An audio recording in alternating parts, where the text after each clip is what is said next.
please, so that we don't... Please let everybody check the down, buttons and mute your audio until you need to speak. So Professor Demola Akinwade is a trainer of trainers in this particular area. He's a fellow of the Institute of Peace and Conflict Resolution. He is a fellow of the Institute of Mediation and Conciliation. He's a chartered mediator. He belongs to many peace and conflict associations, both home and abroad. He's an outstanding researcher. He's a strong Christian, and he's the president of one of the... Please, can you mute your audio? Kindly mute your audio, sir. Everybody. Thank you. Morning, sir. Hello. Please, can you check to be sure that your audio is muted? Just press it and look at that cross so that we don't hear voices on the ground. As I was saying, he's a strong Christian and he's a president of a chapter of the Full Gospel Businessmen's Fellowship. Distinguished participants, please welcome Professor Demola Akinwade to take the first module. Professor Akinwade, sir. You're welcome, sir. Thank you very much.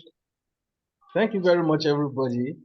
Dr. Adefe, thank you. You're welcome, sir. You're welcome, sirs and mars, mommies and daddies, uncles, pastors, reverends, bishops. I'm glad to be having you this morning. Dr. Adefe, thank you for the wonderful overview of the course for today and tomorrow. And I want to start by appreciating everybody on this platform for the interest you have shown in this course.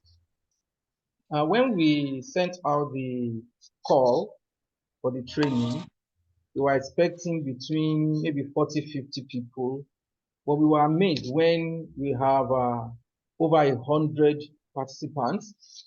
And I must confess that going through the group activities, it's really confirmed to me that many of us, in fact, all of us are here not just for superficial knowledge or skill. Most of us are here to really get the real deal. Most of us are here to really learn how to intervene in conflict.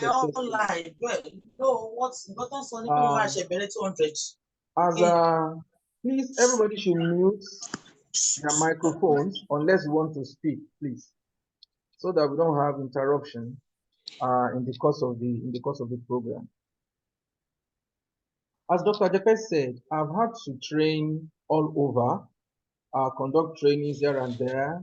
I regularly train with the Institute of Peace for Peace and Conflict Resolution in Abuja. They are an office under the presidency. And some other organizations, ICMC, SPSP, and so on and so forth. When I train people from different various aspects of endeavors in life, different levels from the lowest to the highest, generals, DGs, and so on and so forth, I'm always amazed at how people want to learn about peace. There are trainings I facilitate that people pay 500,000 for 2 weeks, and that does not include their accommodation. It doesn't include accommodation, just for content. I've trained people who pay 300,000 or lower, and so on and so forth. This shows that people really look forward to acquiring conflict resolution skills. That is understandable because as you grow older, you have more responsibility to intervene in other people's conflicts.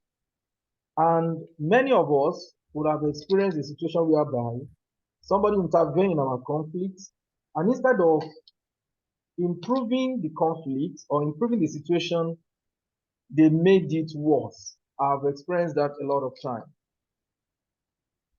So it shows that conflict resolution skills, which has been identified as one of the 21st century necessary skills, is in high demand, and it is something people with responsibilities must have. People in positions of authority, they must have. Before I proceed, I must recognize one or two people on the platform. The first person is my mother. My mother is also part of the course. She retired as a vice principal in Oyo State many years ago. When I posted the course, I didn't have to force her to join. I was impressed when she saw it and she quickly joined. I was like, that's good though. Because when I go around holding physical and virtual trainings, I see people of our age, retired justices, serving justices, 70 years and above, who are eagerly learning how to help people resolve their conflicts. So please welcome, help me to welcome my mom on this platform. Most of what I am today, apart from God Almighty, most of what I am has been You're because of welcome, her. ma. Thank you very Welcome, much. Mama. You're Welcome. welcome. You're welcome, ma. My auntie is also here. Both of them are in the US. Auntie You're Terry welcome, ma. is currently hosting my home. So I also want to welcome, I see one or two bishops here, reverends and pastors. My pastor is here, Pastor Dion. I want to say I appreciate our excitement and our joining this course. I want to say that although the course is free, but it is in no wise watered down or let's say diluted or below standard. In fact, this course is by far better than most other courses I have facilitated with all those big organizations. I didn't take, let's say, the curriculum I've been using before and then just bring it here. I have to research and rework to make sure that this thing not only suits the church, but is of the highest quality. The Bible says whatever we do, we should do it as unto Christ. So I can tell you that this is the best I've got. The best we have got in courses like this. The course, of course, is intense because, like Dr. Ajepe said, we try to package into 2 days what should have been at least 3 days, or better still 4 days. So that's why we have pre-course, in-course, and post-course activities. We noticed that many of us participated very well in our pre-course activities, and they're going to reap the benefits of that in the way they assimilate quickly and in their grading as well. But I need to say this about our registration. Many people still, a few people, let's say about 20 people are yet to register on our Google form. Please, we like you to do so. Some people think registration is when you put your picture and your name, your details on our WhatsApp group. That is not registration. That is just to help us have a visual of the participant and of ourselves. So if you have not done the Google registration, please find time to do it before the end of today. Because our Google registration is what we're going to use to prepare certificates. I thought you didn't know. In addition to that,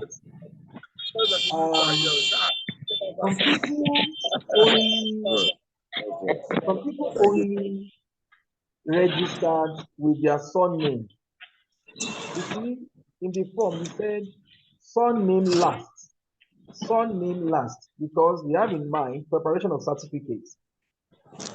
So we want you to write your first name, your middle name, if you have, then your surname as last. But we found out that maybe 10 to about 10 people only just wrote their surname, just one name. Please, we appreciate you if you can correct that by the end of today. And finally, on our Google form, majority of us who have registered before Friday, we may need to edit the form and submit. Please, let's mute our mics. So I was saying that some of us, majority, who have registered before Friday, we need to edit our forms because we have now added 2 new information. We forgot to add your church and your church address, or your ministry and your ministry address earlier, but we have done that since Friday. So we all need to go back, edit. You don't need to submit a new registration form, no. Just go back, edit the form, put in those information, and then submit. You are good to go. Okay. Having said that, I want to welcome all of us once again to this course, Church Leaders Conflict Resolution course. Why do church leaders need conflict resolution course? Simply because the church, like other groups of humans, church experiences conflict. Why? Because church is made up of human beings.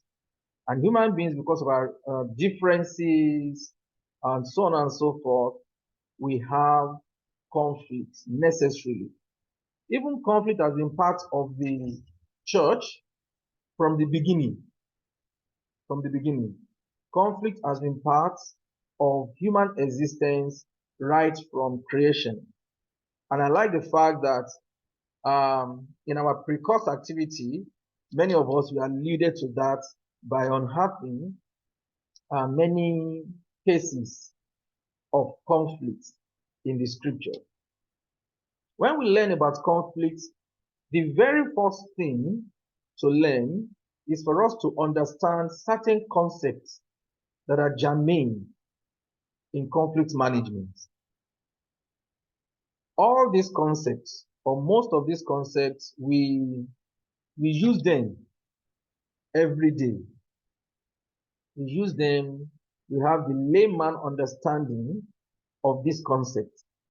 However, as we try to become experts in conflict management, we need to go beyond layman's understanding of the concepts and move towards experts' usage of these concepts. So these are some of the concepts we want to, first of all, look at this morning. Hello, can you hear me? Yes, we can. Yes, we can. Yes, we can. Yes, we can. Oh, okay. Thank you very much. We can hear you, sir. Thank you. Somebody just sent a message. Okay, it's my auntie that she can't hear me. Okay, so let's look at these concepts one after the other. When we understand these concepts, immediately people will see that we have gone beyond the level of laymen.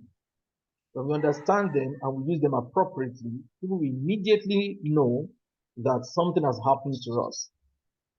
Something has happened to us.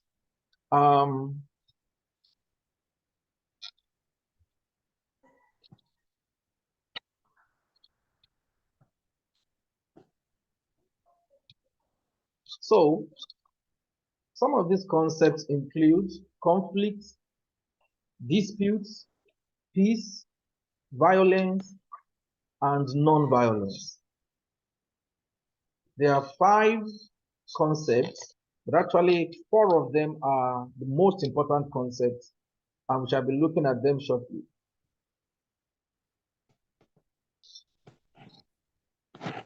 What are the objectives of this module?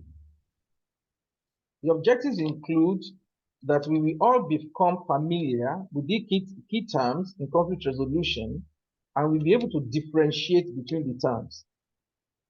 Also, that we'll be able to determine the proper context of the usage of these terms. But most importantly is that having understood the terms, the key terms, it will lead to behavioral changes in us so that we become more peaceful individuals. We read through our motivation for registering for this course, and we found them, very, very inspiring. Majority of us want to learn this course in order for us to be able to help resolving disputes in the church among our brethren. Many want to help, other people outside the church to resolve their problem. Few people want to learn it to have a career in it so that they'll be able to make money from that. There is nothing bad about that. There is nothing bad about making peace and making money. There is nothing bad about making peace and making money. And we hope that at the end of the course, at the end of tomorrow, all these motivations, all these reasons, and all these expectations will have been satisfied. Okay. The essence of peace and conflict resolution is to minimize violence and destructive conflicts and maximize the benefits of conflict and peace. The essence of peace and conflict resolution is to minimize violence and destructive conflicts and maximize the benefits of conflict and peace. And to be able to achieve this, we need to understand these key concepts. Understanding the key concepts of conflict, peace, violence, and non-violence, and other similar concepts is very important in a course on conflict resolution. Anyone that intends to become successful conflict manager must be familiar with these terms. So, understanding these terms are the bedrock, are the foundation on which every other knowledge, every other skills or competency will be built. So I really want us to take it seriously and to ensure we understand it very well.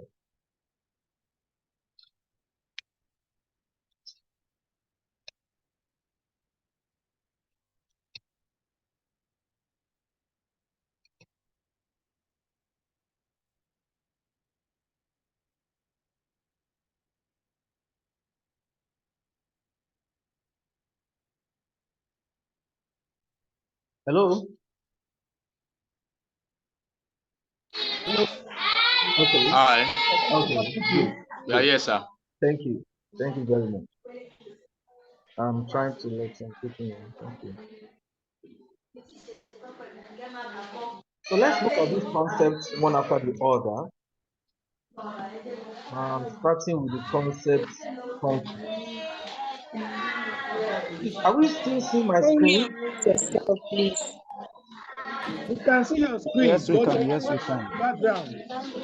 Yes, sir. We can see your screen. Okay, thank you very much. Please, Not to promote in the screen making that noise. please let's Let us mute. mute. Let us mute. Thank you. Okay. Conflicts, disputes, peace, violence, and non-violence. What do they mean? In conflict resolution, we define conflict as a relationship between two or more individuals who have or think they have incompatible goals. I go over that again.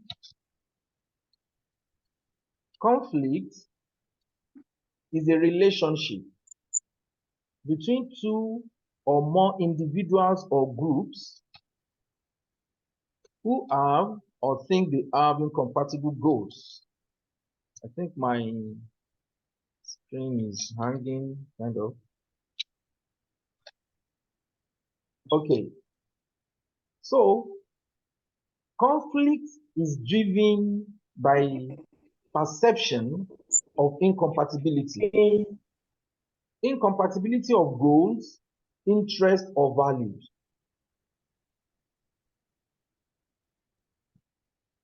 And as long as people will have incompatible goals, incompatible interests, or values, there will always be conflict in human experience.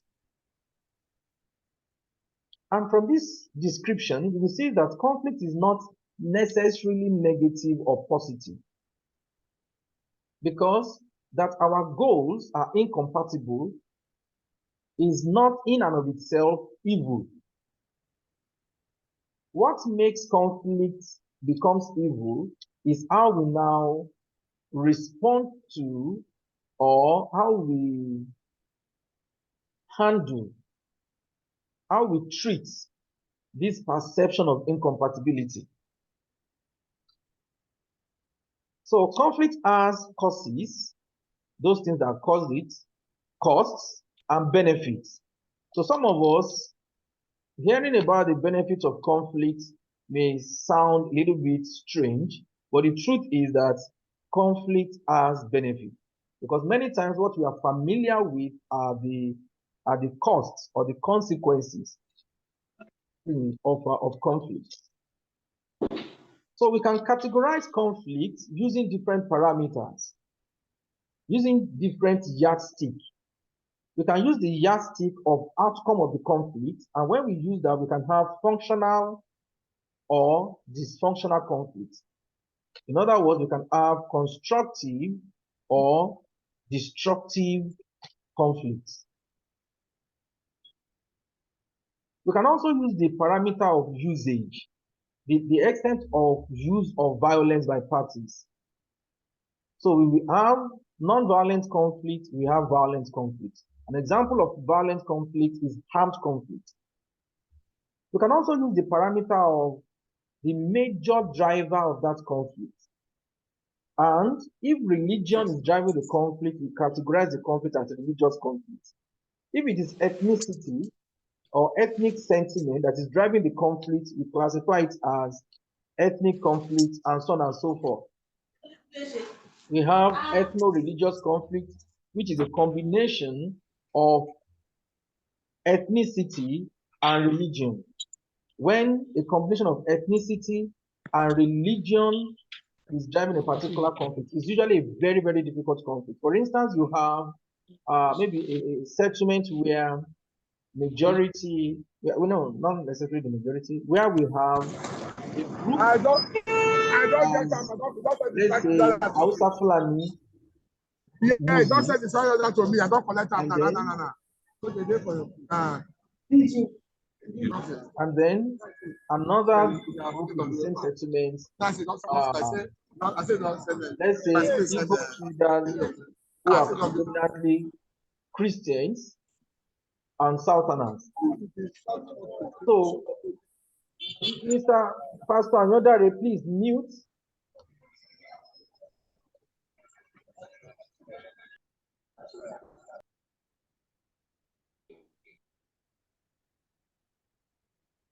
Okay, so in such a situation, what we have is ethno-religious conflict, when ethnicity and religion combine to drive a particular conflict. So we have identity-based conflict. All these examples of conflicts are conflicts that we categorize based on the major driver of that conflict. Now, we can also categorize conflicts using the yardstick of the level of space within which this conflict is happening. So, when that conflict is happening within an individual, when an individual has a conflict of interest, then we call it intrapersonal conflict. For instance, we have conflict about decisions to make. It's happening within that individual, we call it intrapersonal. When it is between the two individuals, we call it interpersonal. When it is within a group, like a church, intra-group, and so on and so forth. So these are the different yardsticks, 4 major yardsticks that we use when we talk about types of conflict. So you hear some people say, oh, there is political conflict. Oh, there is religious conflict. Oh, there is functional, and so on and so forth. They are all using different yardsticks to categorize that conflict. This understanding of conflict is very important because many times what we describe as conflict is actually violence. Violence is what we see, and violence is what gave our conflict a bad name, a terrible name. Okay, let's quickly look at the word or the term dispute. Dispute refers to disagreement over issues that involve interests that can be easily negotiated. When compared to conflict, disputes are generally short-term and they are easier to resolve. Disputes are easier to resolve than conflicts, and however, in practice, disputes can easily become conflicts if they are not resolved on time. Things that are disagreements over negotiable interests can easily lead to disagreements over values, over non-negotiable interests. Now let's talk about peace. Peace. This word has been used differently and by a lot of people. We use it in different contexts to refer to things that are slightly different, but essentially we are trying to communicate the same thing. So essentially, peace is multi-dimensional. In other words, it has multiple dimensions. There are at least 3 main dimensions of peace. When we use the word peace, we may be referring to state of being. That is how we feel. When somebody says something like, I'm at peace. Now I have peace. He's talking about a state. There is peace within me. We can also use peace to qualify a relationship. Relationship between 2 people, between 2 communities, between 2 states. When we say, okay, the husband and the wife now, they now have peace. It means that maybe something was wrong before, but now everything has returned to normal. Things are now good. So peace can be used in terms of quality of a relationship. Quality of a relationship. We also use the term peace in relation to violence. We use the term peace in relation to violence. For instance, we can say, let's say in a community, there have been violence, people destroying our houses, people killing other people, and so on and so forth, people burning properties. When they say stop, maybe through curfew, the government enforces a cessation of all this aggression. We say peace has returned to that place. That peace might not be the best form of peace, but we are using it in relation to previous experience of violence, previous demonstration of violence. So let's look at each of these pieces in a sense. Inner peace or peace as a state of being is a state of mind, body, and mostly soul. It's a peace that is within us. It's an absence of hostility. A non-violent way of life is this thing we experience when we have tranquility. We don't have any reason to be agitated. That is the peace in us. It's a state or condition of restfulness, harmony, balance, freedom, and fulfillment. And I know that most of us have experienced and do experience this kind of peace. A state where we are not agitated by anything. I mean, this is what we pray for every now and then. This kind of peace, somebody can have it at the work front. And for us to live quality life, is important. We are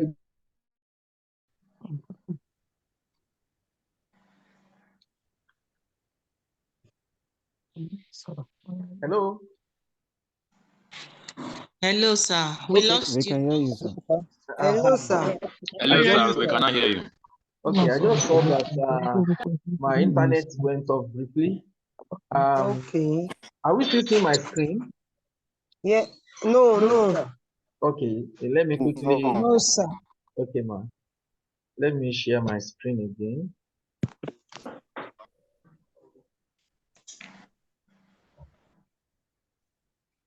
Okay. We can see your screen now. Okay, good. Yes. So, okay, I was talking about peace as a quality of relationship, and that this peace can be among two or more people or groups. And this peace is described as a relationship between two or more individuals or groups, a relationship characterized by mutual respect, goodwill, and justice. In other words, when relationship between two or more people or two or more groups is characterized by mutual respect, mutual goodwill, and shared justice, then you can say that relationship is a peaceful relationship. You can say peace exists among those people. You see, the key words here are mutuality of respect, mutuality of goodwill. That is, you wish the other party good, and the other party wishes you good. And there is justice in the relationship. There is no cheating. There is no situation of somebody trying to maneuver or outmaneuver the other, somebody trying to gain undue advantage of the other. Then you can say peace exists in that relationship, or that relationship is peace. The relationship is characterized by mutual awareness, mutual recognition, mutual understanding, and appreciation. You see, mutuality. We are both, or all of us, we are mutually aware. We are all in recognition of, and we all understand, we all appreciate needs of other people, the rights of other people, and aspirations of the other party or parties. In other words, it's not a selfish kind of relationship we are talking about here. It's like this message that the angel gave when Jesus Christ was born.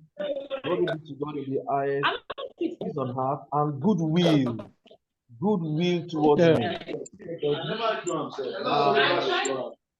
You are making noise. Goodwill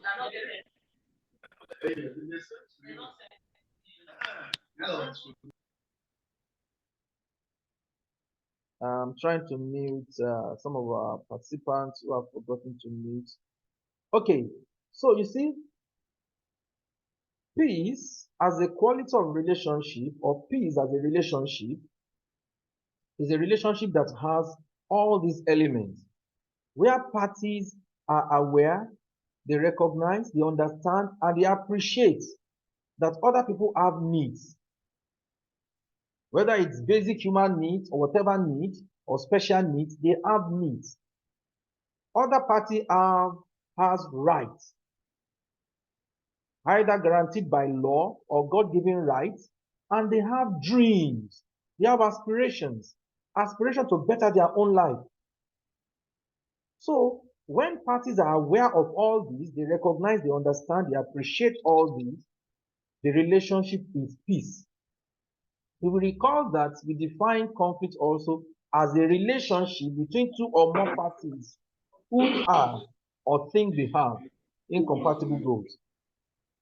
But peace also is also a relationship among parties who have mutual awareness, mutual recognition, mutual understanding, and appreciation of other parties' needs, rights, and aspirations. And this is now coupled with a willingness. They are not only aware, they not only recognize, understand, or appreciate, they now accommodate, they are willing, the parties are willing to help the other parties to fulfill these needs and aspirations. They are willing to accommodate the exercise of these rights, the exercise of the other party's rights without jeopardizing their own rights.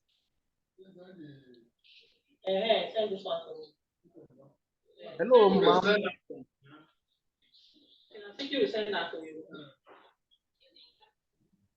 I don't know, it's using Techno 5. I've just muted you now. Okay, so this is the second description of peace, which sees peace as a relationship, a quality of relationship. The third dimension of peace is in relation to violence. Okay, before I go into that, okay, I say here that peace as a relationship is characterized by, the relationship recognizes and makes adequate room for others in the pursuit of their happiness, satisfaction, and fulfillment in life. You see, it's a relationship where parties look out for the good of the other party. Parties are committed to helping the other party fulfill, be the best they can be, fulfill their aspiration. And I think this is the kind of peace that Christ wants to see among Christians generally. This relationship becomes a mutually reinforcing, mutually trusting, mutually improving, and mutually enhancing relationship between the parties.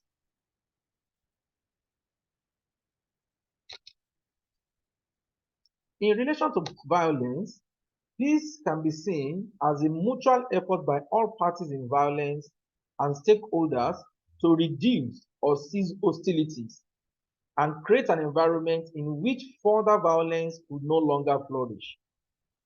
The example I gave the other time, when there is curfew in a community or a city where people have been killing, burning houses, properties, killing themselves, and government says there's curfew between so time and so time, and they bring in law enforcement agents.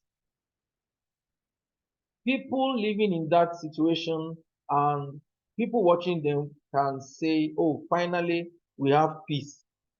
Newscasters, when reporting, they say there is they say peace has now returned to, is a kind of peace. It's not the ultimate peace, but it is still something we desire because violence has stopped. It includes conscious effort to ensure that structures and processes supporting violence are deconstructed and those supporting peace are constructed in the minds of the people and society. So in relation to violence, whether physical or structural violence, we can see peace in two forms: negative and positive peace. Negative and positive peace. Negative peace connotes the absence of war, organized military hostilities, or direct interpersonal and intergroup violence, while the causes of conflict remain ignored. This is what we usually refer to as peace of the graveyard. For instance, in the hypothetical community I cited, by saying curfew and bringing in law enforcement agents, yes, people no longer, hostility ceases. Hostility cease, people no longer attack themselves. However, the reasons why they started the violence in the first place might not have been addressed. And that is why we call it peace of the graveyard. That's why we refer to it as negative peace. Because we stopped hostilities, however, the structures, the factors that led to the hostilities are not being addressed. But you will agree with me that sometimes it is necessary that we stop hostilities before we can even address those structures. And that is why we still call this situation peace, but it is negative peace. That term was given to us by, the term negative peace was coined by a man named Joan Galton. Joan Galton, you still meet him along the line. He's one of the founding fathers of peace studies. In negative peace, injustice is still present, structural violence are still there. Let's bring that to, let's bring it down to the level of the household. To the level of the household. Let's say a parent comes in and meets two of his children fighting, and you separate them either physically or by strong command or instruction. Stop what you are doing. I will flog you. You continue to, and the kids are separated. And the parent does not go ahead to look at the cause or the causes of the fight in the first place, and just goes inside and sleeps. That parent is living a negative peace in the house. The same thing extends to church. When we give instructions, let this stop, let that stop, without looking at the underlying factors that led to that thing those things in the first place, what we may have in our hands is negative peace. It is not bad in itself, but negative peace should be the beginning of a more peaceful situation, which is positive peace. Positive peace is the absence of war and direct violence plus the presence of social justice. It is the relative existence of harmony and stability with cooperative and constructive social relationships as is dependent on the satisfaction of some basic human needs. In other words, positive peace is negative peace plus social justice. It's negative peace plus equality. Negative peace plus conflict management processes and institutions. Positive peace does not mean that there will not be conflict. What it means is that there are things put in place which will not make our conflict to degenerate into violence, which will not make violence an option for resolving conflicts. There are certain conditions that make positive peace possible: social justice, equality, development, satisfaction of human needs, and so on and so forth. Justice, social justice is so strong as a factor or as a condition for positive peace. And we can experience positive peace right from within the home to the level of to the international level. Whichever level we are experiencing positive peace, the qualities, the conditions are usually constant. Justice, which is seen in fairness of treatment, fairness in sharing of resources, and so on and so forth. So that is positive peace. I also included peace as a spiritual reality.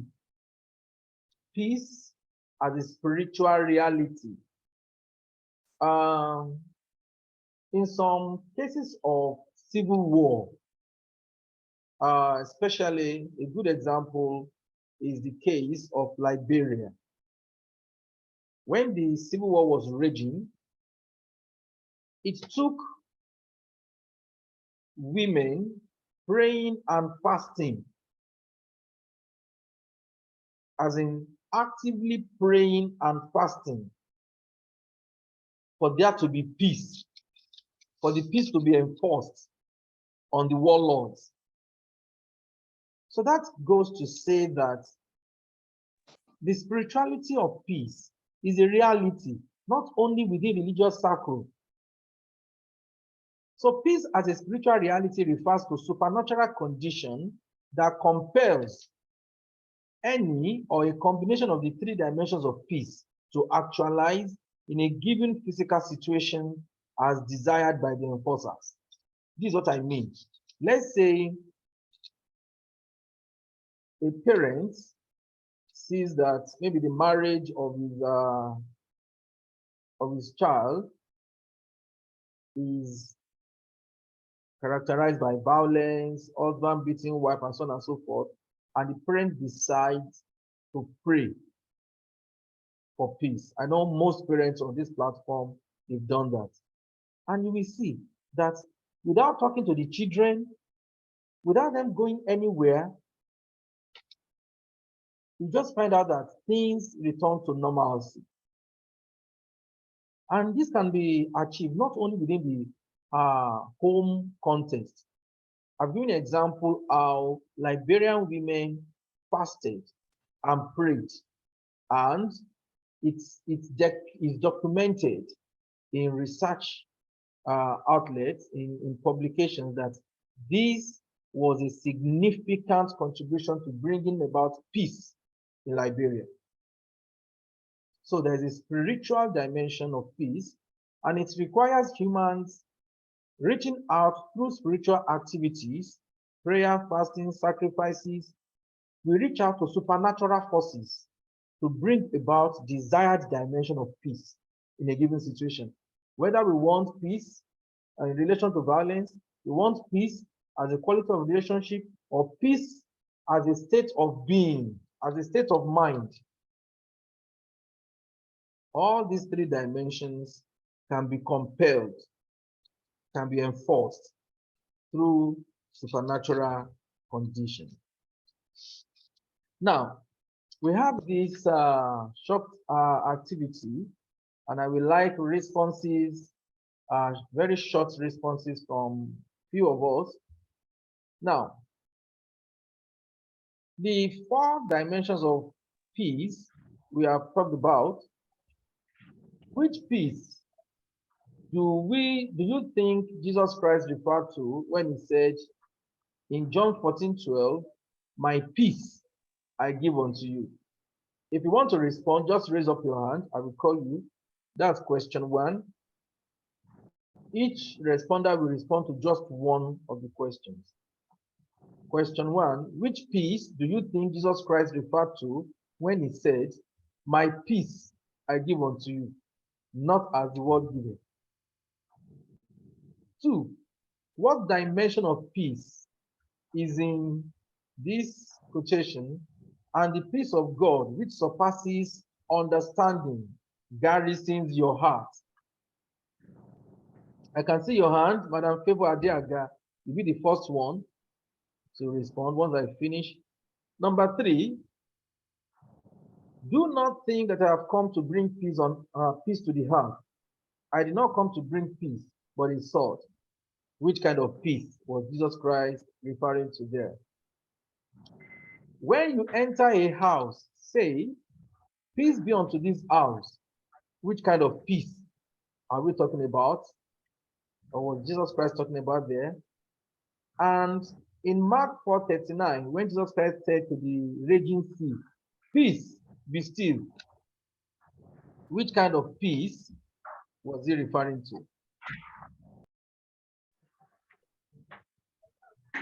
Okay, Madam Favor, oh, sorry, Mr. Favor Adiaga.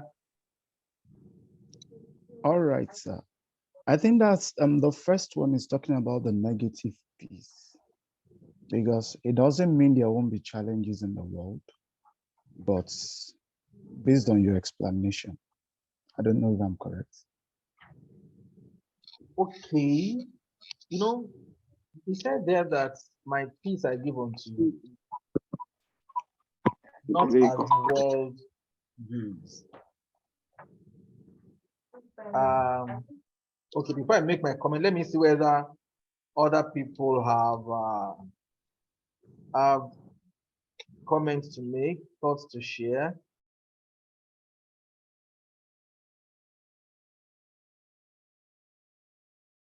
Okay, I can see somebody's hand up.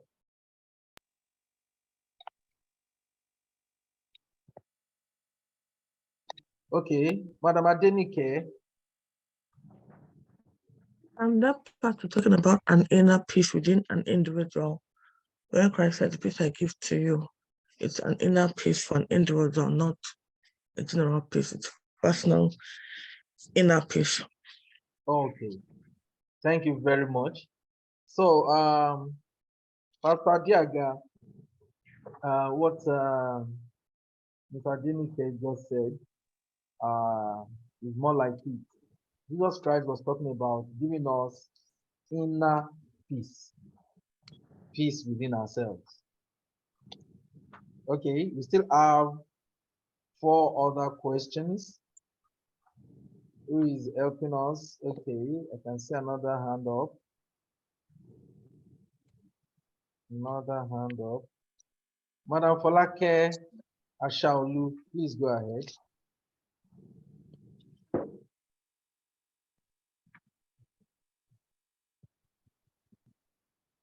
Madam Folake Ashaolu.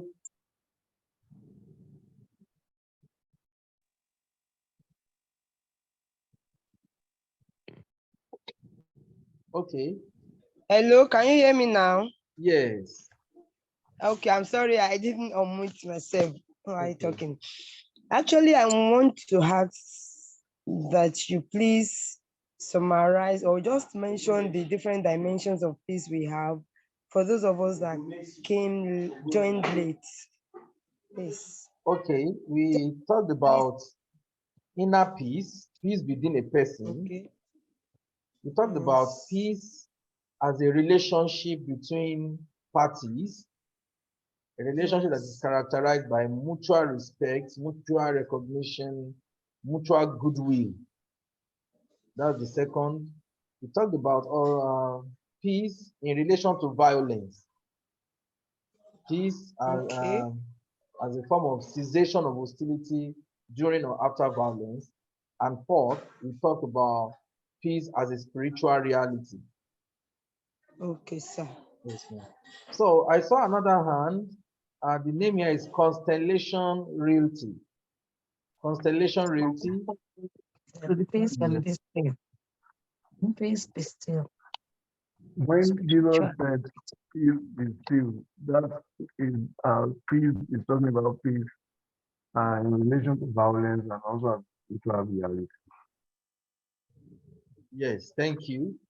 And Okay. Madam Deborah Akinola.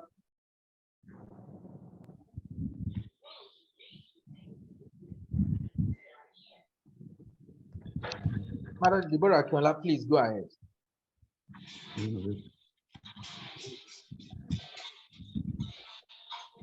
Sorry, I'm sorry I didn't unmute myself. Okay. I think he's talking about peace as a spiritual reality when he said, and the peace of God which surpasses understanding is about the spiritual reality of peace. That's the peace within. Yes, yes, you are correct. I like the way you linked it with the peace within, because what he wanted us to achieve was peace inside us, but he was commanding it, like praying for it, enforcing it. Thank you very much.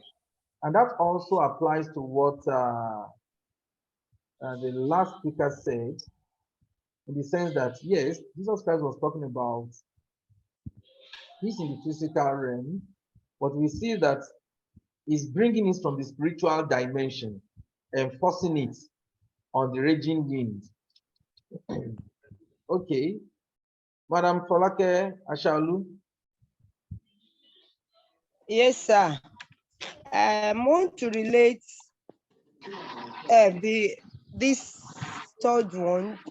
Do not think that I have come to bring peace to the earth, to peace in relation to violence. Okay. I did not come to bring peace, but it's what?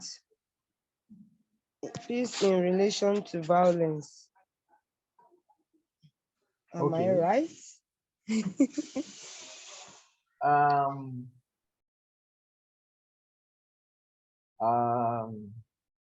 Okay, before I make my comment, let me see whether somebody has maybe I should call people to make comments, because I can see that only few people are talking.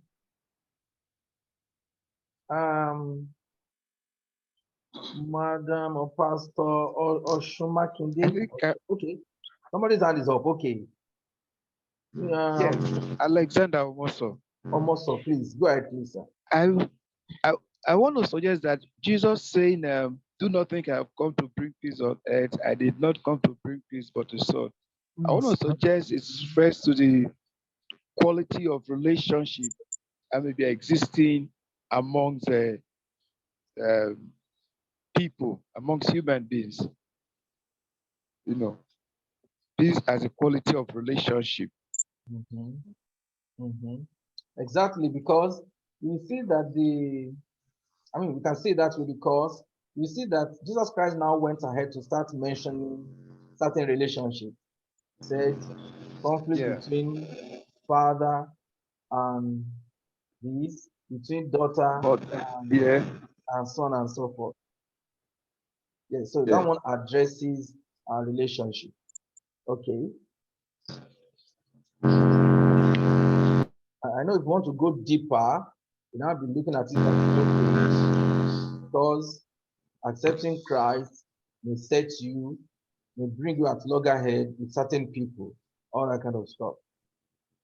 But we are not going to that level for now. Okay, any other? When Jesus say, when you come to a house, say to them, peace be unto this house. And he says, if there is a child of peace, if there is a son of peace in the house, your peace will rest on the person or on the house. But if no, your peace will return to you. What kind of peace is that? May I suggest that it may be referring to their state of being as well as the quality of the relationship.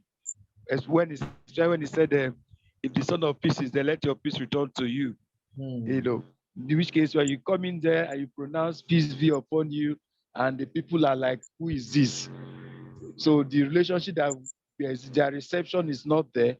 And so that will refer to quality of relationship, one, and then when you pronounce peace be upon you or peace be upon this house, you are pronouncing a new state of being upon all the occupants of the house. Thank you very much.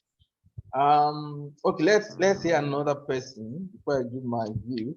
I saw the hand of Madam Adenike, and you lower the hand again. Do you want to say something? The similar thing. Okay. You see, I I want us to look at it this way. When God Christ says, your peace, rest, it's like you rest on the son of peace in the house, or it will return to you.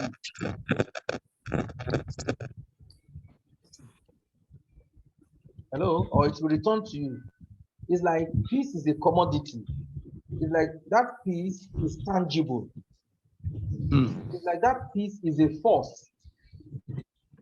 And we see that this lends credence to the fact that peace is a spiritual reality.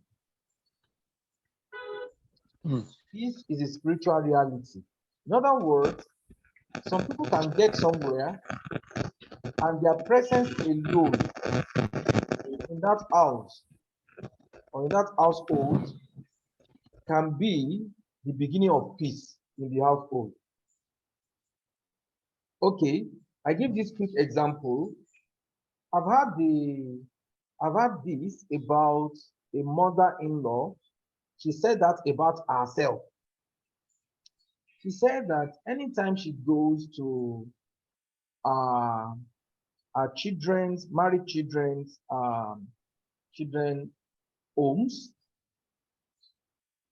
and she dropped her load there, and if she doesn't like the wife of the son, that immediately she dropped her load in the house, problem will start, as in serious conflict between the husband and wife. This woman, she's now late, she said that of herself. Anywhere I go, and immediately I drop my load there, if I don't like the wife of that son, of that my son, from that moment, problem will start, without doing any other thing. So we see that violence or evil is a spiritual entity, just like peace is a spiritual entity. Meaning that as followers of Christ, there is a level of peace, or if you like, there's a level of the anointing of peace that goes with every Christian. Okay, Sir Ambrose Elimimian, you have something to say in that regard? Please go ahead, unmute yourself, and let's have your thoughts, sir. Okay, morning, sir. Morning, sir. Ambrose Elimimia is the name. My thought is a bit of a divergent view. Looking at the case of Jesus saying, my peace, if he comes to a house and the occupant of the house does not accept him per se.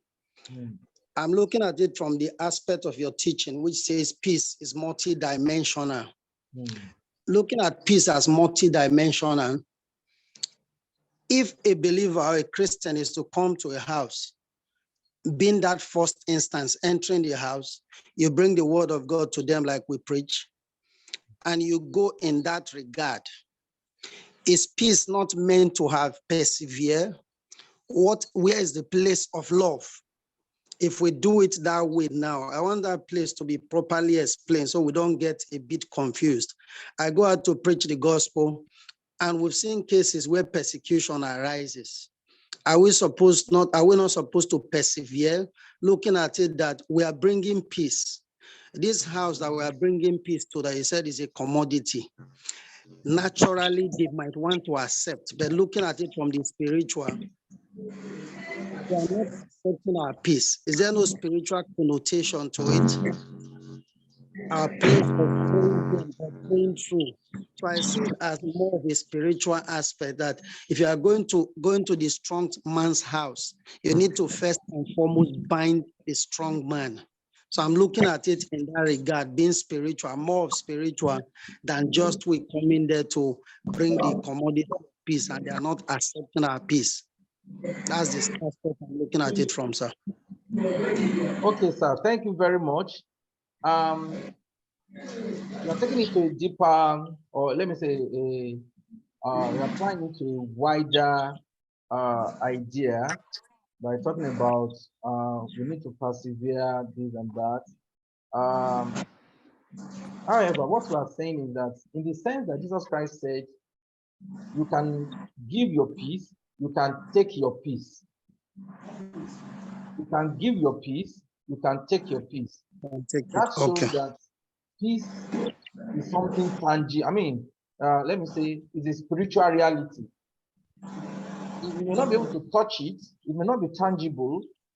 However, it's a reality that can be given and that can be withdrawn. Okay, the thought of Pastor Bamidele. Then we now go to Pastor Favor Adiaga. Pastor Bamidele, please go ahead.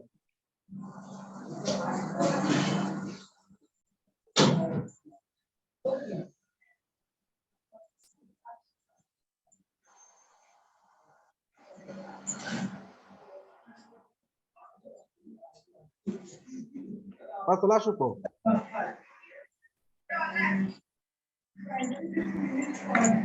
Pastor Lashuko, please, we can't hear you. Some people need to be let in. Okay.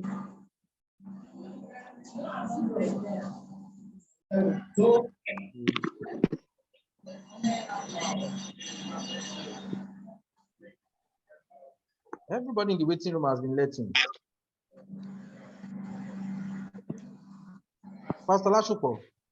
Okay, let's have Pastor Favor Adiaga. Yeah, thank you, sir. The aspect from which I'm looking at that as a commodity, peace as a commodity, is the fact that, you know, when I enter into a place, or let's say someone I've not seen before, the person approaches me, it is either of two things the person is coming for. It is either the person wants a habitable environment, or maybe the person wants to strike, or, you know, has an ulterior motive. So in terms of commodity now, I go into a house, the people are seeing me for the first time, and the moment I get there, the first thing I should let them know is, see, I've not come to harm you, I've only come on a peaceful level. So that's talking about the quality of relationship. Then, you know, you also mentioned that we recognize, understand, and appreciate the needs, rights, and aspirations of the other people. Fine, we are not going there to argue or to enforce our Christ or the gospel that we have to tell them. We are not going there to enforce it on them, but we are only going there to present it to them. So if they are willing, they accept it. If they are not willing, they reject it. Then, you know, like the gospel is a message of peace. So when they accept it, that means they take the peace. When they reject it, that means we take whatever we have shared with them and we'll go elsewhere. Thank you. Thank you very much. So from this little activity, we can see that truly peace has multiple dimensions. Could be quality of a relationship. Peace could be in relation to violence. Peace could be a spiritual entity, and so on. So let's move on. I want to thank everybody that has participated in this small activity. So let's look at the word violence. As I said earlier, violence is the most confused term with conflict. Nowadays, when we talk about conflict, layman understanding, what people usually are referring to is violence. It's violence, not conflict. Techno. Okay. I wanted to ask the techno user to mute. Okay, so what do we refer to as violence? Violence refers to actions, words, attitude, structures, or systems that cause physical, psychological, social, or environmental damage and or prevent people from reaching their full human potentials. In other words, violence could be in form of actions, which is the most popular form of violence. Violence could be in form of words. Violence could be in form of attitude. It could be in form of structure, social structures that have these consequences. Consequences of causing physical, psychological, social, or environmental damage. In other words, violence is anything that can cause damage, either physical damage, psychological damage, social damage, or environmental damage, or can prevent people from reaching their full human potentials. This is very important for us to understand because we now look at various forms of violence. Some people think as long as I'm not beating, punching, shooting, I'm not violent. But with their words, they tear people down. Some people have put laws, policies, procedures in place that give some people undue advantage over others. And they are not seeing it as violence, but these things are violence in nature. So violence is the use of direct and indirect action or force that are harmful or destructive to the well-being of a person, group, community, and nation. So violence can injure, violence involves injuring, hurting, or harming people, animals, property, and even the environment. When we dispose our waste indiscriminately, is a form of violence to the environment. It's an environmental violent act. So we have this categorization of forms of violence. We have direct violence, which we also call physical or behavioral violence. And this is the most popular form of violence. Examples are numerous: killing, beating, torture, maiming, and so on and so forth. We also have the form of violence we refer to as structural or contextual violence. Examples: marginalization, deprivation. Many times, structural or contextual violence are based on or are rooted in how we do things, the rules we set in our society, in our organization, in our families, the rules that deprive certain people of life essentials, the rules that marginalize some people in our church, in our neighborhood, in our society at large. That's why we also call structural violence systemic violence. The next form of violence is called cultural violence. Cultural violence.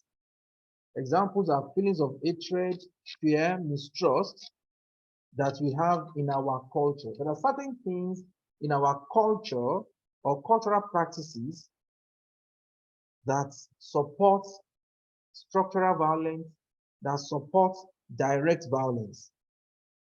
These are cultural violence. Cultural violence is closely linked with attitudinal violence, which refers to values, mindsets that are potentially violent in nature. This categorization of violence was done by John Galton close to 50 years ago.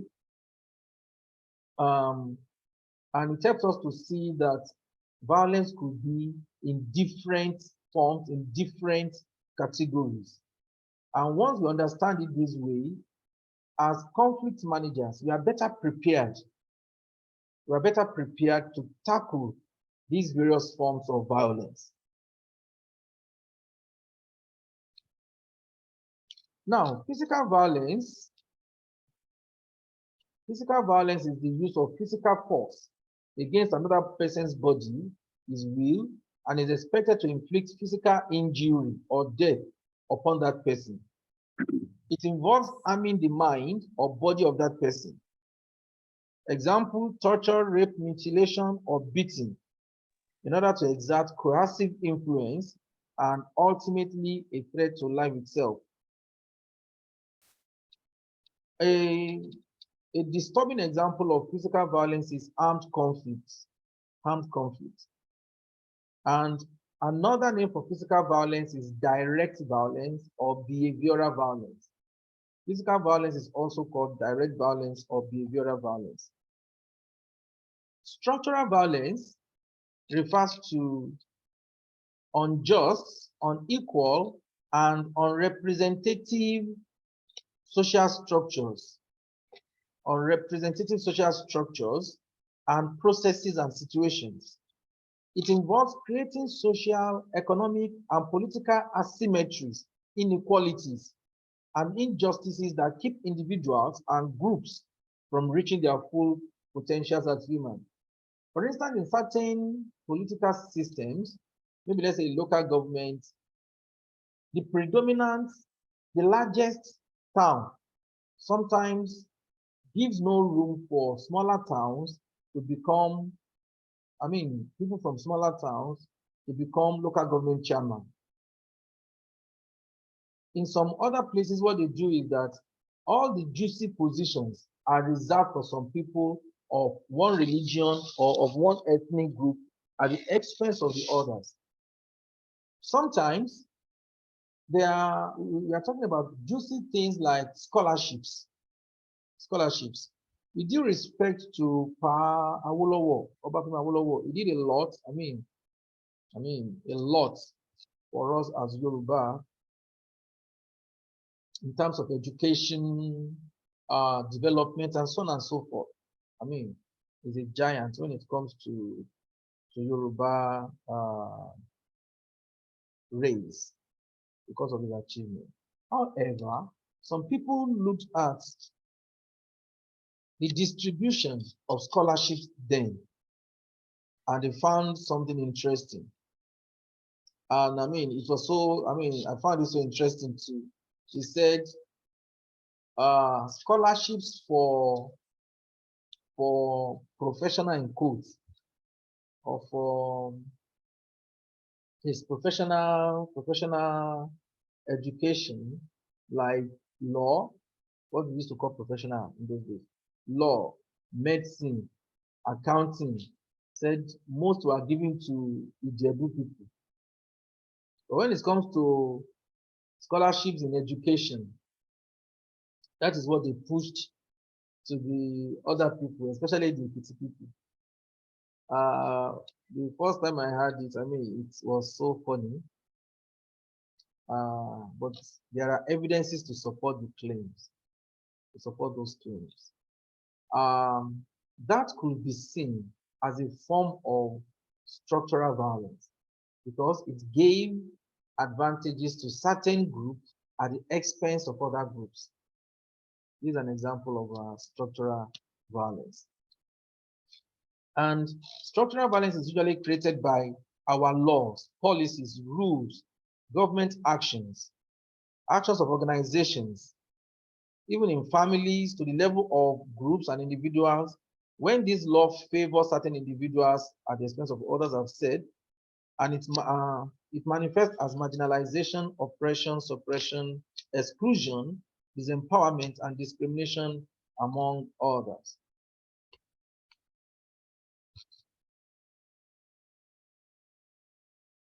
Sometimes, when we don't take into account the need of other people, when we are not sensitive to the need of other people, it could be seen as a form of structural violence.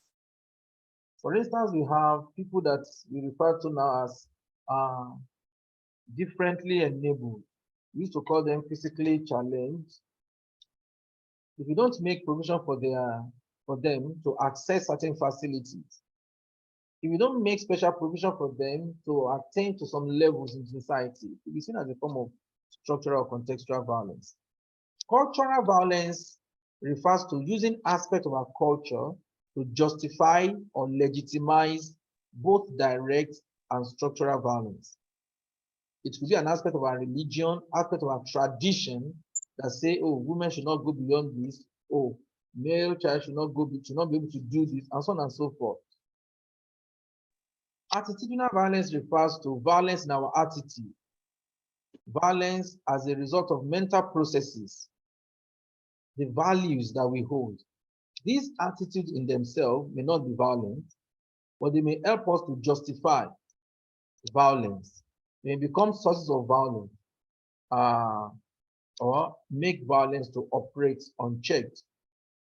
Feelings of prejudice, fear, hate, mistrust, these are parts of and examples of attitudinal violence. Some of us, we have this bias, or we are biased against certain people from certain ethnic groups, people of certain religions, people of certain ideology. These are all forms of attitudinal violence.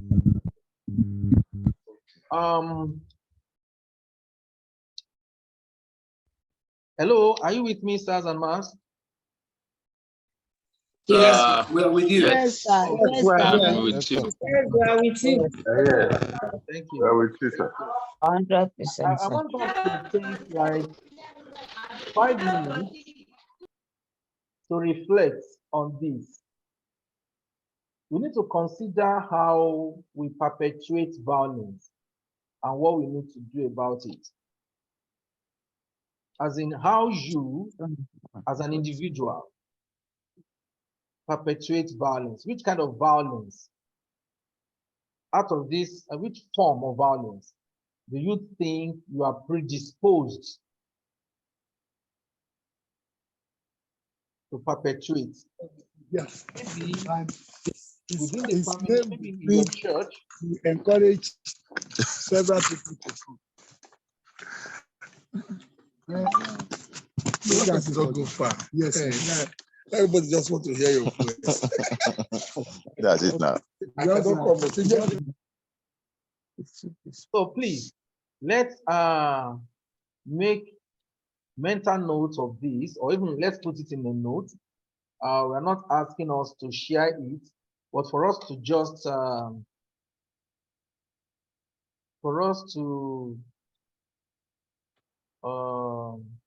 know how violence is perpetrated in our relationship.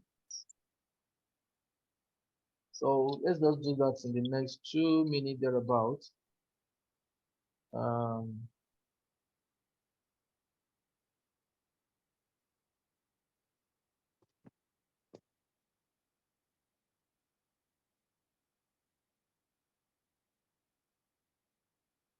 Attitude. Attitudinal. Yeah. Don't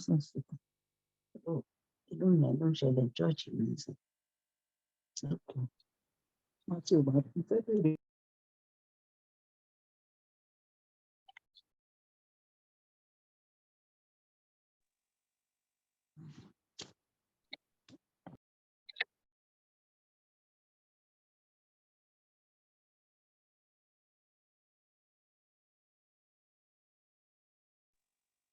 Hello? Hello? Hello, this is. Can't say the lecturer again. Yes, I said we should take about 2 minutes. Take 2 minutes to think about this. Okay. This is an exercise for behavioral change. When we learn about violence, let's see how the thing is perpetrated in our relationships. Which form of violence do I experience or do I perpetrate in my relationship? In the family, among my colleagues, among church members, and so on. And what can I do to minimize the form of violence?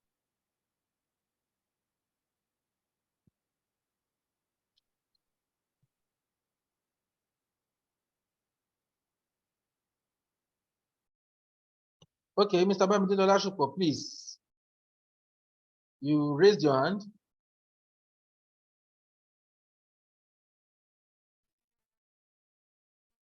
You can unmute first for us to hear you.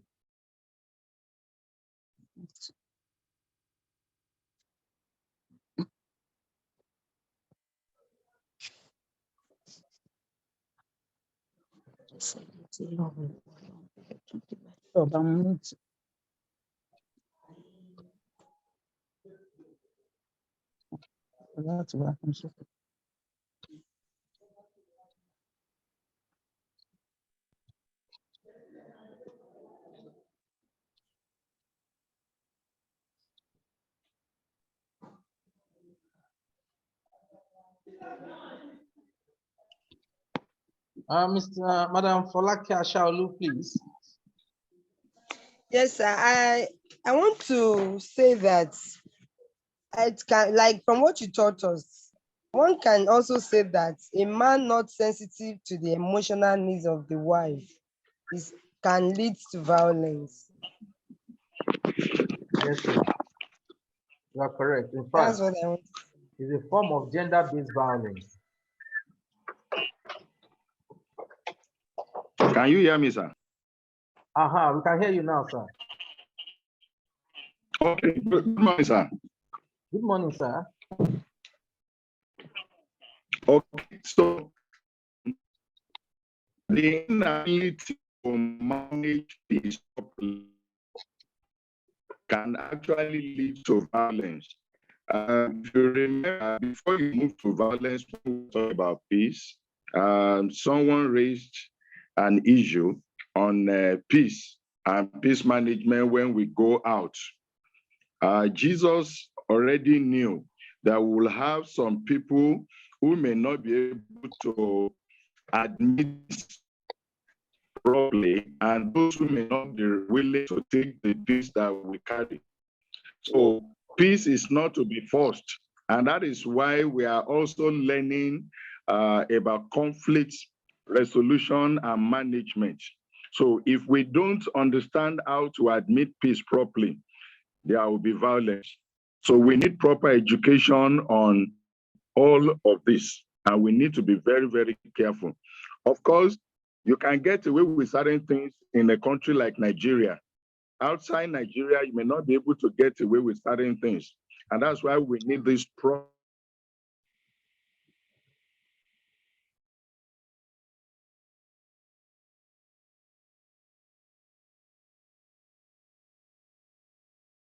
Hello, sir. I think we lost Pastor Lashupo there, his audio. I could see the hand of Pastor Adeshokon. Please, you want to share your thoughts with us?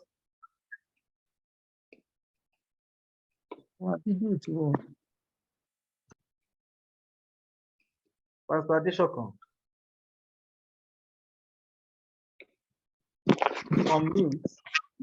Unmute and speak to us. This issue of conflict, the way it is being defined to us, can you hear me, sir? Yes, sir. Please go ahead. The way it's being presented to us, emotional violence, that means you can run violence by your emotions, by even your thoughts, yes, apart from your behavior. Yes. If it is so, how do we administer peace when we have ethics, when we have laws that guide society? For example, as ministers of the gospel, there are ways we are expected to think, there are ways we are expected to behave, there are some things within the confines of our behavior. Okay. Can I chat with you? I'm actually in a training. Am I communicating, sir? Yes, sir. Now, if you see trying to inhibit people from doing what they want to do as a form of violence, then how do we do our work? How do we control the society? how do we control the excesses of man? These are the things I want us to look into, sir. Okay, Pastor Shokan, if I got it clearly, you're saying that if you don't use violence, how do we control people's excesses as ministers of God? Yes. Okay. And what I mean by violence is like behavioral violence, emotional, emotional violence and all that. That's what I'm trying to. Okay. If you're talking about behavioral violence, with examples like beating people, torturing people. No. What I mean is, for example, as ministers of the gospel, we have some ethics. There are some ethics, there are some, what I can say,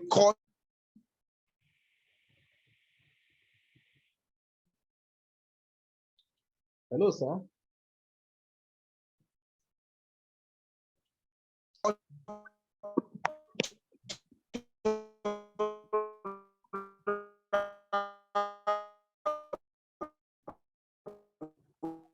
The audio is very poor. Yes, I think it's his network. Pastor Adeshokon, your line, your audio is breaking bad. So we're not, okay, we can't hear you. Okay, I've seen Pastor Olashupo, your audio is back.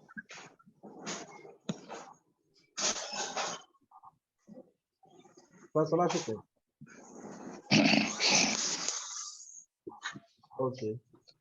I thought you wanted to add to what you said. Okay, I could see the hand of Pastor Favor Adiaga up. Once Pastor Adeshokon is back, we address his question. Pastor Adiaga, please go ahead. All right. Thank you, sir. I'm already back.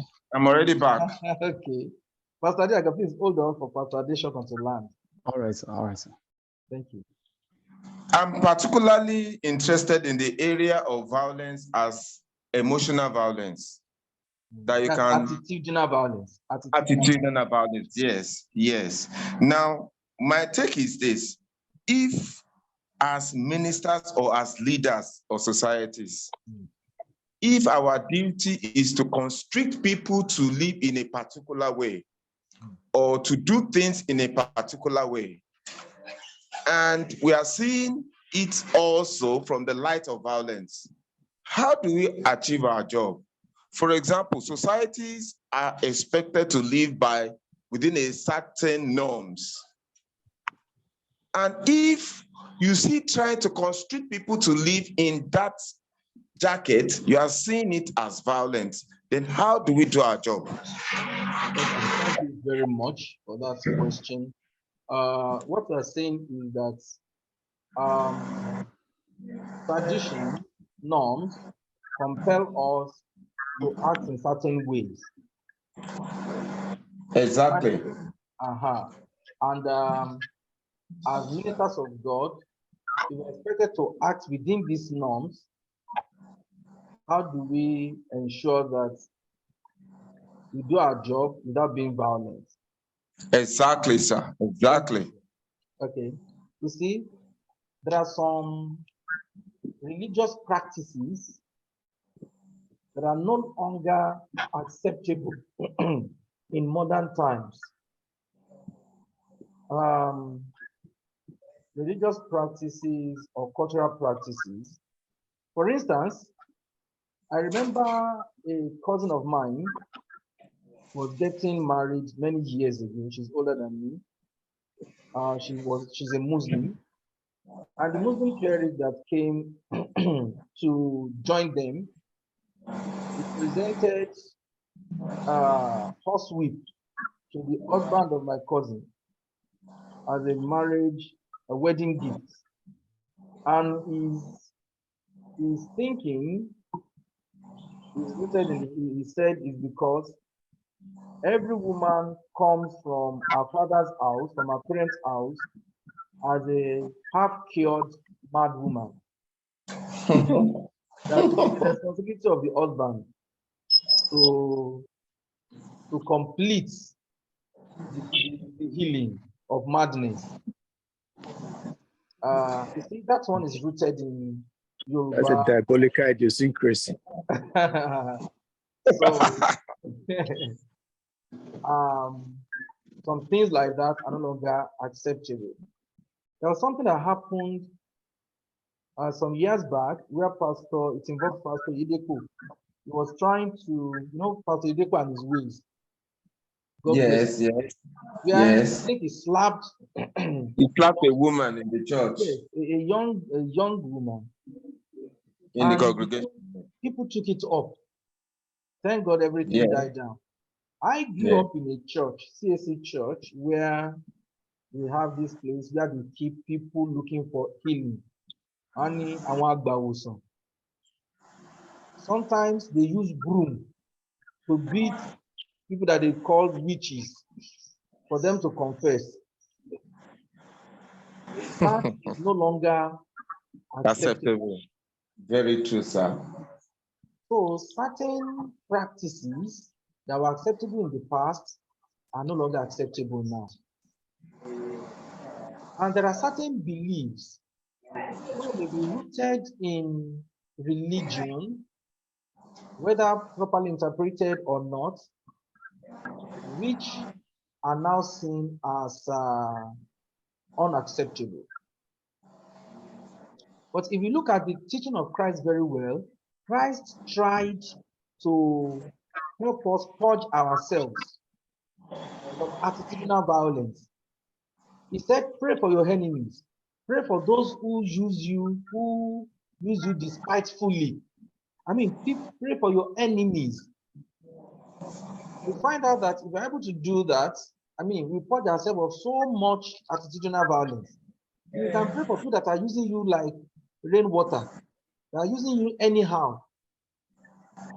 I mean, that will go a very long way in expunging violence from our attitude. In fact, study of nonviolence, we are going to nonviolence now, we found out that the early Christians, they turned the world upside down through nonviolence. Very true, sir. Very, very true. Jesus said, when they slap you on the right cheek, turn the left cheek. It's a strategy in nonviolence that we later began to study after 2,000 years when Jesus Christ said it. And when you slap somebody and he turns his right cheek, you slap him on the right, he turns the left. Something will shake inside you because you know that it is unnatural for people to behave like that. We will still get there. What we are saying is that it is possible for us to expunge ourselves of every form of attitudinal violence and still discharge our responsibilities as ministers of the gospel. Okay, I can see the hand of Pastor Favor Adiaga. Yes, thank you, sir, for this teaching. I still want to ask a little question on the attitudinal violence, because one way or the other, I think this is one thing that some of us leaders will have to ask God for forgiveness about. The reason why I said so is this: you discover that in church, not everybody gives the level of loyalty of members are not the same.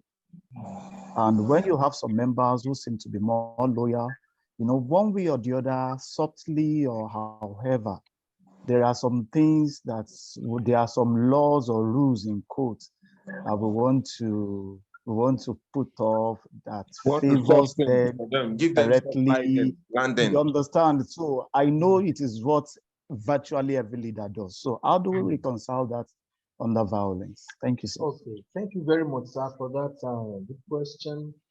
You see, one of the purposes of this course is to help us to be aware of things like this. We may not be aware of them before. We may not know their names or their causes and their consequences. But now that we do, the best we can do is, once you are conscious of it, you quickly find redress, you quickly address it. Because we are humans, we have our frailties. We are not as perfect as Jesus Christ. no matter how much we try, we still fall short in many ways. I find this song very, very illuminating. I know it's in Yoruba.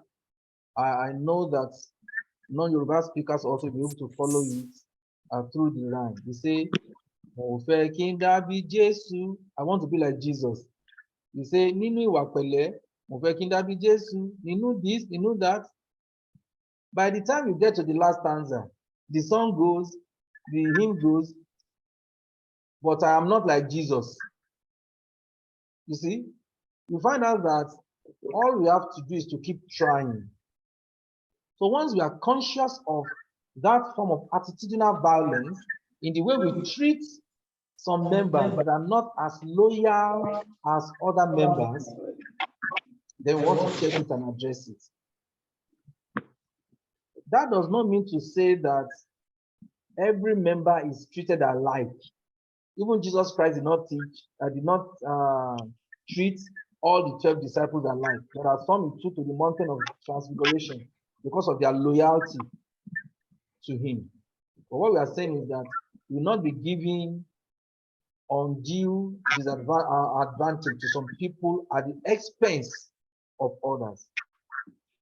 Thank you very much. Pastor Adeshokan,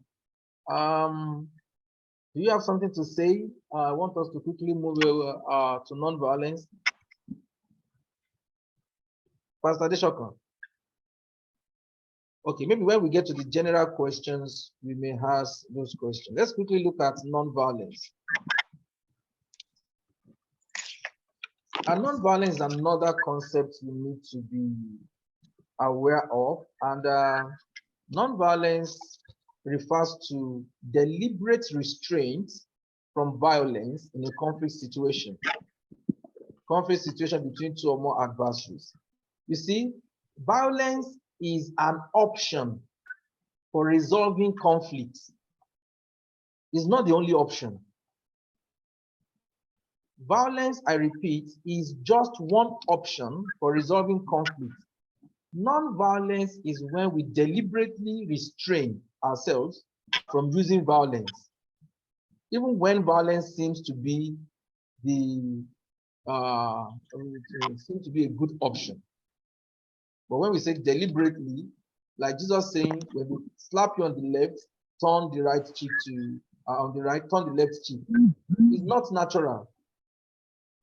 For human beings, when they slap you on the left cheek, the natural response is to reply with a kick, a blow, heavy blow, or multiple slaps. But here Jesus is saying, they slap you, you turn the other cheek. That is non-violence. It is a philosophy and strategy for social change that rejects the use of physical violence as a response to conflict, even when it seems to be a viable option. It is a unique mode of response to conflict because by force shall no man prevail. So non-violence is a direct substitute for physical violence. And studies have shown that non-violence is a better option.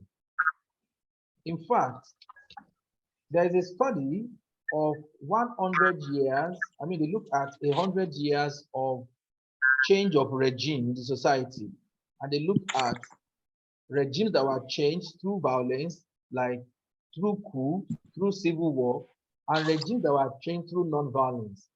And they found out that regimes that were changed through non-violence had twice as much success, and they have twice as much time to last. In other words, when people change governments in a non-violent way, they are likely to be more successful, to achieve their goal, and that government is more stable. For instance, when Boko Haram started in 2009, I was in Salem University then, and I told my students that I asked them, what are the chances of success for Boko Haram? They wanted to take over the north. They want to establish a sultanate there. And the student gave different kind of answers, but I told them they have about 1/4 chance, like less than 25% chance of succeeding. Because immediately they start adopting violent means, majority of the masses will go against them. But if they have adopted non-violent means and government now attack them violently, people will support them against the government. There's a whole lot of reasoning behind non-violence as a means, as a better means of changing individuals, changing society in the literature. But I need to emphasize what I was saying the other time. In the first 300 years of Christianity, Christianity gained roots in the world by adopting non-violence. The early Christians, they stuck to the teaching of Christ. In fact, they interpreted it literally. If anybody is trying to, if anybody wants to force you to carry his luggage, that is a soldier, for a mile, do it for 2 months. At that time, Christians were killed, they were imprisoned, they were used as a living street light. They will tie them to poles on the streets and they will pour oil on them and set them on fire. They were thrown to the dungeons. They were thrown to the lions to be torn by wild beasts. And when people saw that these Christians will not attack the attackers, and they will pray and surrender themselves to all this inhuman treatment, that was why people began to give their lives to Christ. They were saying that if people could die for this thing, then there must be something in it. When they gather a crowd in their amphitheater, in their field to watch Christians, like reality show, to watch them being torn by lions, to watch soldiers killing them as if they are in war. People began to say, if people can die this way for this religion, for this thing, then there must be something in it worth dying for. And people are giving their lives to Christ in their thousands. But when this man, Emperor Constantine, when he became the emperor and he was losing his wars, and one night he dreamt that he saw a cross in the vision, and he had an inscription that says, "With this conquer." He now interpreted that dream to mean he should use the symbol of the cross as his military emblem. And he started doing that, and immediately he started winning war. That was when violence began to creep into Christianity, because what the emperor did was to enforce that all his soldiers became Christians. So Christianity now became like the state religion. That was when violence crept into Christianity, and some centuries later, that was when we started having crusade and jihad in Islam. So non-violence is a very strong force, principle, but it is not the same thing as pacifism. Pacifism is the rejection of the use of violence as a personal decision on moral or spiritual grounds, but does not inherently imply any inclination towards change on a socio-political level. Non-violence, on the other hand, presupposes the intent of, but not limited to, social or political change as a reason for rejection of violence. There are a few other useful terms like dialogue, which means a special form of communication in which participants seek to actively create greater mutual understanding and deeper insight. When we resolve conflict, sometimes we start with dialogue. Dialogue, the purpose is not to resolve conflict, just for parties to have the opportunity to listen to the other parties, to have the opportunity to express themselves to the other party and to be listened to. Another term is alternative dispute resolution, which refers to a spectrum of non-adversarial non-litigative methods to resolve disputes among parties as different from litigation. ADR, examples include negotiation, mediation, ombudsman, arbitration, adjudication, and so on. We also use the term conflict prevention, although this term is now going out of use because it contradicts what we say about conflict. If we say conflict is inherent in our relationship, if we say conflict is not negative or positive, why do we now want to prevent it? But we may still want to know the meaning. Conflict prevention means actions taken to address the root causes of conflict and make conflict less likely or less necessary. Conflict mitigation. It refers to actions taken to contain, de-escalate, and reduce violence in conflicts that have already exploded. When conflict has already started, violence has already started, when we now do things like curfew, ceasefire, these are conflict mitigating things, conflict mitigating steps, or conflict mitigating actions.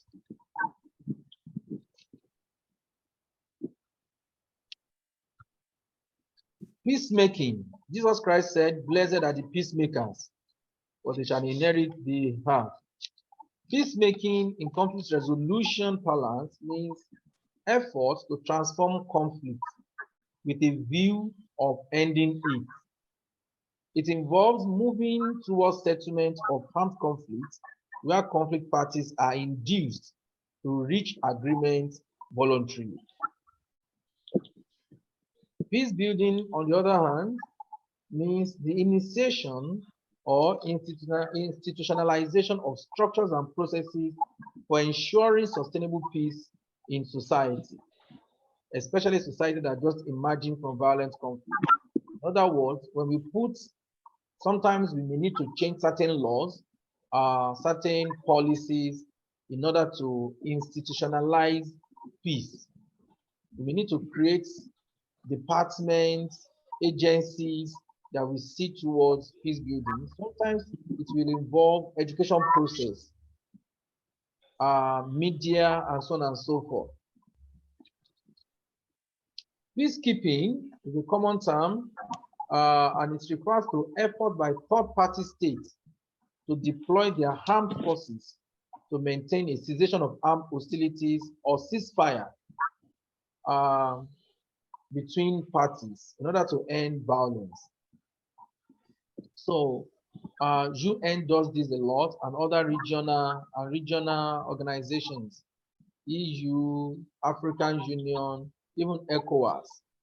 We send peacekeeping forces to nations experiencing armed conflict. So that brings us to the end of this session. I want to thank all of us for our attention and participation. I don't know whether we have one or two things to say, questions or additions. I know that a good number of our people experience difficulties in joining the meeting, and I'm happy that many of them are resolving it. Hopefully in the next session, after this short break, many more will be able to join. Many more people will be able to join the program. Currently, we have 32, 35, thereabouts participants joining. So, thank you very much. I can see the hand of Pastor Ambrose up. Please go ahead, sir. You have the floor. Thank you so much, sir. Thank you, sir. It has been a thought-provoking session. Thank you, sir. Looking at this last slide that we spoke about violence, I had something actually come into my mind based on questions that were raised. Now, in terms of you said violence in your definition, you refer to action, words, and attitude, structures or system that causes social, environmental damage. So we focused more on attitude. We didn't take towards the words aspect that causes violence. And as pastors or as leaders in the vineyard of God, I wanted you to narrow down or to look at it from this angle. How do we enforce discipline? How do we enforce discipline in this regard? Minding the words we use so we avoid violence, in terms of violence in words. Because discipline in itself, or in discipline rather in itself, if we are to discipline people, it might come in harsh. So how do we pass it across so the words does not defeat the purpose of passing discipline to followers or to maybe family members? I don't know if you get my thought in that regard. Yes, turn it away rot. The first aspect I see two aspects in the question. The first aspect is for us to discipline ourselves so that we don't use harsh words. Yes. Yes, sir. Now that we know that violence could be in form of words that harm people physically, psychologically, or harm the environment, or prevent people from reaching their full human potential. As ministers of God, we have to ensure that our words are seasoned with salt, like the scriptures enjoin us. We have to ensure that even in correcting people, we inspire them to want to be better. Yes, sir. There is a way we can correct, use the same words, but different tones, that people will know that this correction is to make them better. And there's a way we can use the same words to run people down. Yes, sir. There's a way somebody can correct and you are not even willing to do better. Because if that is the way you want to see me, that's your problem. But there's a way somebody can correct and you yourself want to aspire to be better than him. Now, many years ago, a friend of mine, Pastor Andrew Lua, said something. You are in the university then. He said, fatherly correction will not be, I'm trying to remember very well. Fatherly correction will not be well received unless it is preceded by fatherly love. Something like that. Something like that. Pastor Bisi, I could see your hand. You will talk after I land. You see, fatherly correction, when people know that when there have been history of us showing love to someone, when we are correcting that person harshly, in quotes, at another time, they'll be able to interpret our correction within the context of love. And in addition to that, how we say what we say really matters. I recall a situation, I think I just left secondary school then. There was this sister in our fellowship, very hefty sister, very hefty, as in tall, manly. I think she sat for a while the second time. Her father was an English teacher. I think this sister now played English again. And we learned that the father tongue lashed her until she fainted. Just tongue lashing. And the sister fainted. That's not good. So I hope that we'll be able to be sensitive to be disciplined in the sort of words we use, and knowing fully well that we can be violent in our words to people we have authority over. Okay, Pastor Bisi, please, you have the floor. Thank you so much, Professor. We really appreciate all that you have said. So my question is still on issue of violence. how do you put this particular scenario whereby, you know, the person is a pastor and he uses pulpit, you know, I will call it attack. That's the word, that's the best form of phrase that I can use to attack subordinates and to drive home a point and saying things that, you know, could be, will I say, degrading or demoralizing.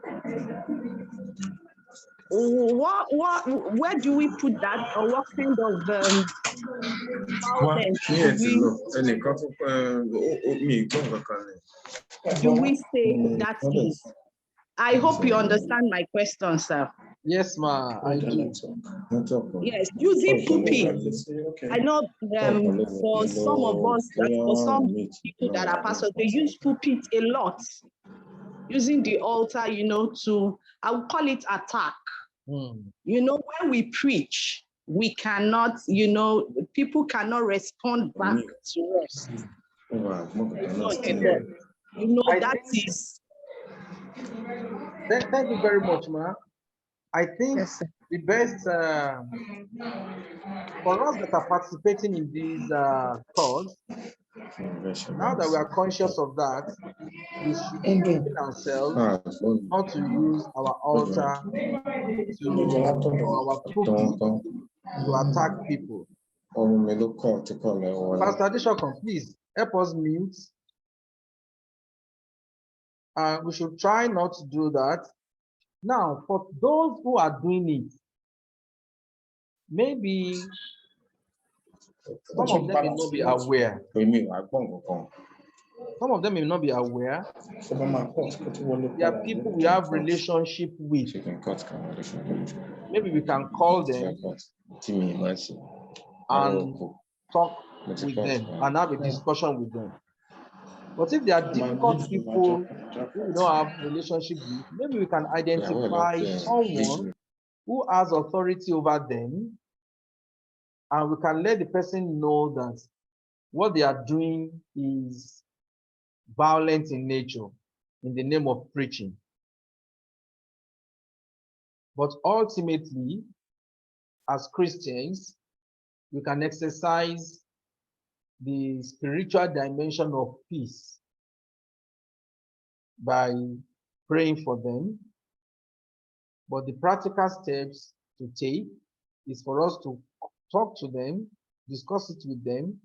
If there are materials we can give them to help them find, or if they are not people we can talk to because of their position, because of the nature of relationship we have with them, or because they are difficult people, we can talk to a higher authority over them to let them see what they are doing and the implication it has on the congregation. Does that help, Pastor BC? Yes, sir. At least in a bit. Okay. Maybe. Thank you, sir. Yes, ma'am. Maybe if you have suggestion box, you can write about it as well in a way that to communicate the message without any venom, without any poison. You see, I've seen people who are sincerely wrong. They don't know anything is wrong. For such people, once you point it out to them, they easily adjust. Thank you very much, ma'am. And finally, for this session, Pastor Bamidele Olashopo, please.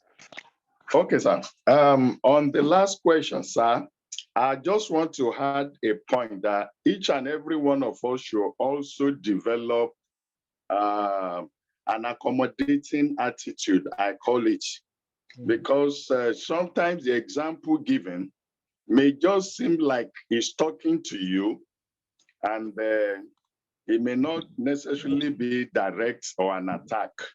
Let's learn to develop maybe thick-skinned or accommodating attitude. Apart from all that you have suggested, I'm just adding that, so that we don't get offended every time. Because sometimes You can't use animals to describe or make a point. You still use human being to make a point. But the pulpit must not be used as an attack. Never. It shouldn't be. But let's develop accommodating attitude. It will also help us. Thank you, sir. Thank you very much, sir. And at this point, I think we have come to the end of this session. I want to hand over to Dr. Efe Ajeke. If there's any information she has for us, I think we overshot our time a little bit. Dr. Ajeke? Yes, thank you very much, Prof. It's been a very enlightening and insightful session. So we are going to go on a 10 minutes break now. We can quickly put in our breakfast, stretch our legs, and then we reconvene in another. So for now, we can all go on break. But please, let's be punctual. We have so much loaded for today. I would not want to waste any more time. We're a little behind schedule because a lot of people came late. So in 10 minutes time, we'll be back. Thank you. Thank you. Thank you, Mark. So that means by 10:15, no, I mean 11:21. We'll be back. Thank you.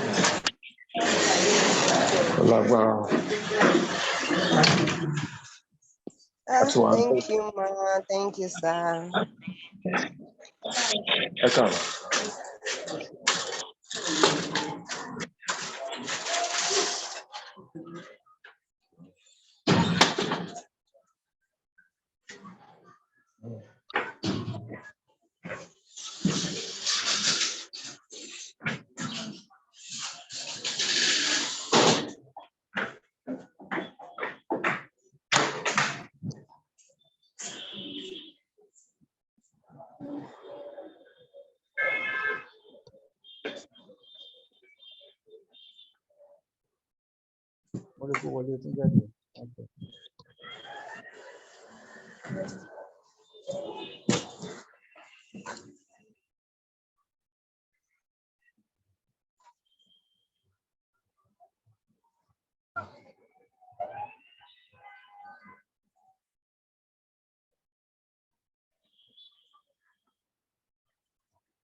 The grandma I'm being. Sorry, can you do my son? Oh, what's my son?